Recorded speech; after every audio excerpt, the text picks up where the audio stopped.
Hey, what's up? What's wrong? I don't know, Jody. I'm just defeated. I'm tired. I'm over it. I mean, 2020 was supposed to be behind us, and it just feels like it followed us, you know? It's like 21 just looks like it's gonna be a repeat of last year, and I'm done. Like I'm sick of it. Like I'm tired. I'm sorry. I get you. I was really hoping that 2021 would be like this new start and like COVID would just miraculously disappear. I don't know how I thought that would happen, but Still here. yeah, it's still here.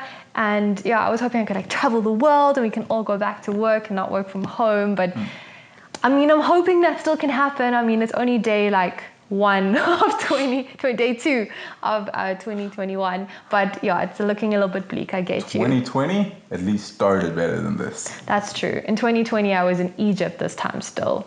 And yeah, quite a different situation. But I think, Brand, there's quite a few people in the Bible that actually get what we are going through. Jody, we're like stuck in like lockdown. We're like exiled. Like we can't even like leave and go to where we want to go. Some of us can't even like return back to our homes because like you can't travel. Like people in the Bible didn't have to deal with this kind of stuff. This is bad.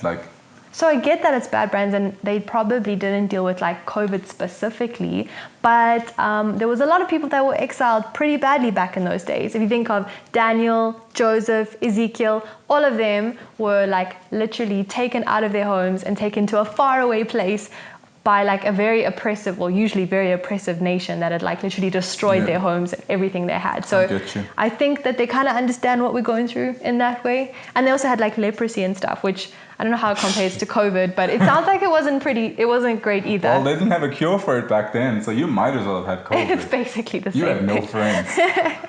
So basically, I think they kind of get us, right? But yeah, I mean, someone else feeling your pain only helps a little bit, right? But I think the Bible also has encouragement, right? So I was reading about them. Ezekiel and Daniel both were exiled, right? And what's really cool is when they were exiled, they were taken away from, well, it's not cool they were taken away from their homes, but when they were exiled, God actually sent them this vision, right? They both had a almost similar vision, where basically when all the nations and stuff, well, when they'd been taken over by other kingdoms and it seemed like their life was falling apart, God sent them this vision of him, this powerful God in the temple sitting on his throne. And basically it was saying like, I'm still in control, you know? Yeah. Like, yes, the one is actually with Daniel, when all the kingdoms are like going, like there was the Greek and then the Romans and all of those, and whenever a different kingdom came and took over, like your whole world would have to change, right? Like it was a big mess. New currency, new language, new religion.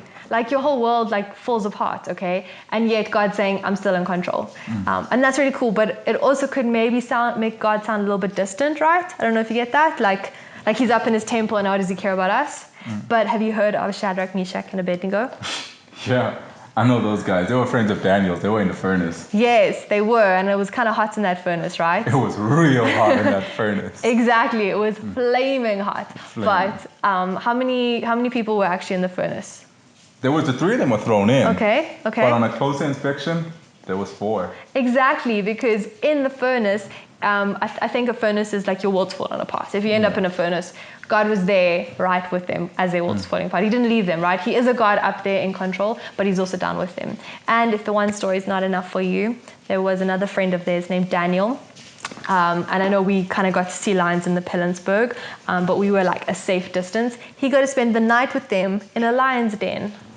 I don't want that. No. But do you remember what happened? Yeah, he shut the mouth of the lion.